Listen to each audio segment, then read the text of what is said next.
Hello students, तो CDP की series चल रही है जिसमें अभी तक हमने 9 चैप्टर कर लिए हैं। और जो हमने पिछला चैप्टर किया था वो किया था हमने impact of media on growing children. तो ग्रोइंग चिल्ड्रन पर कैसे मीडिया का इम्पैक्ट होता है, कैसे मीडिया का प्रभाव पड़ता है, वो हमने पढ़ा था। आज की क्लास में हम करेंगे इंडिविजुअल डिफरेंस, यानी कि लोग हैं, लोगों के दिमाग में अलग अलग असमानताएँ होती हैं। ठीक है, अलग अलग लोग होते हैं, तो कैसे उनको इंक्लूसिव होकर पढ़ाया जाए, क्या है ये, इस चैप्टर के बारे में बात करते हैं। तो सबसे पहले हम समझेंगे मीनिंग क्या है इंडिविजुअल डिफरेंस की।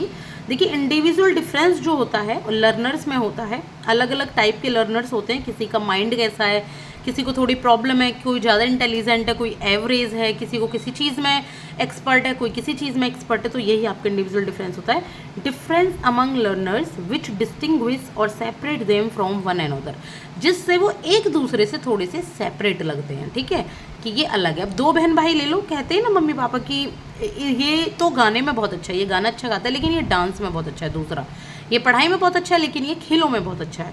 तो इस तरीके से इंडिविजुअल डिफरेंस होता है जो एक दूसरे को सेपरेट करता है कि क्या यूनिक कैरेक्टरिस्टिक्स हैं उनमें। ठीक है, तो इंडिविजुअल डिफरेंस की मीनिंग हो जाती है। अगर हम डायमेंशंस की बात करें तो इंडिविजुअल डिफरेंस के डायमेंशंस दो होते हैं जिनसे हमें पता लगता है कि डिफरेंट है। फिजियोलॉजिकल डिफरेंस होते हैं, एक होते हैं साइकोलॉजिकल डिफरेंस।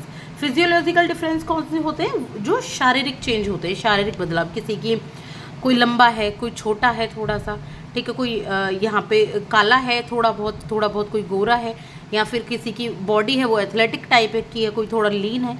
इस तरीके से फिजियोलॉजिकल चेंज होते हैं। साइकोलॉजिकल जो चेंज होते हैं वो थोड़े मेंटली इंटरनली चेंज होते हैं। देखिए, चलो कौन कौन से होते हैं समझ लेते हैं। डिफरेंस इन इंटरेस्ट, जो ये एक तरीके से साइकोलॉजिकल चेंज है, डिफरेंस इन इंटरेस्ट। तो ये एक मोटिवेटिंग फोर्स होता है। इंटरेस्ट का क्या मतलब होता है? आपकी किसी में इच्छा है कुछ करने की, तो मोटिवेटिंग फोर्स ही तो है वो आपके लिए, आप उसे करना चाहते हैं, मोटिवेट होते हैं उसके लिए। Impels to attend any person thing और एक्टिविटी। क्रिकेट किसी एक पर्सन को ना किसी दूसरी चीज़ के ऊपर एक तरीके से धकेलता है हमारा इंटरेस्ट कि हम ये करें। ठीक है, कोई स्पोर्ट की तरफ, कोई एक्टिविटी है, किसी को पढ़ाई पसंद है, तो इंटरेस्ट क्यों होती है? वो हमारी मोटिवेटिंग फोर्स है। और हमें इंटरेस्ट कब जागता है? जब उसकी नॉलेज होती है। याद रखना, नॉलेज और इंटरेस्ट का एक दूसरे के साथ बहुत अच्छा संबंध है। नॉलेज और इंटरेस्ट नहीं होगा तो फिर इंटरेस्ट भी नहीं होगा, नॉलेज नहीं होगी तो इंटरेस्ट नहीं होगा, इंटरेस्ट नहीं होगा तो नॉलेज भी नहीं होगी।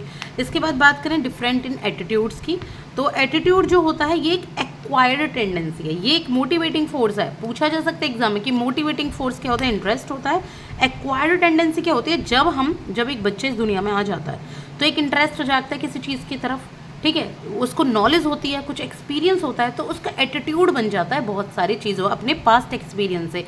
जैसे कि अब धर्म के बारे में बात कर लो, कुछ लोगों को मुस्लिम धर्म के प्रति क्या एटीट्यूड है, ईसाई धर्म के प्रति क्या एटीट्यूड है।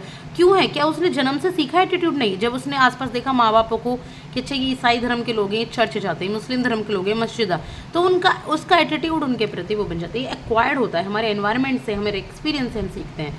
बात करें डिफरेंस इन एप्टीट्यूड की, तो एप्टीट्यूड एक स्पेशल एबिलिटी होती है।